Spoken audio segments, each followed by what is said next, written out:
For a solar battery box design, actually, it's not that easy. It's not something people think that you put a cabinet, put the battery inside, and that's it. It can do like this, but depends on what kind of network you are deploying. If you are designing something like telecom carrier availability system, you just cannot do the job like this. You have to integrate the system very well and consider the temperature, consider the monitoring, consider many things, right? So please just, when I Google this solar box design, this solar battery box design, this kind of words, where we see a lot of very simple box.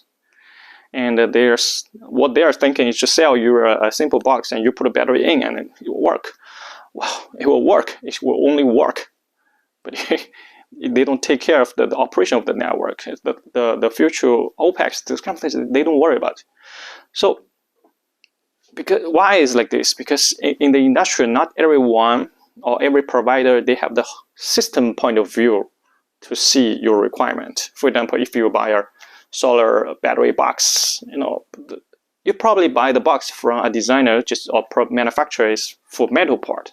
So what they understand is you need a box to put a battery in. They never worry about the battery's temperature, the operation, the maintenance, the monitoring. Right?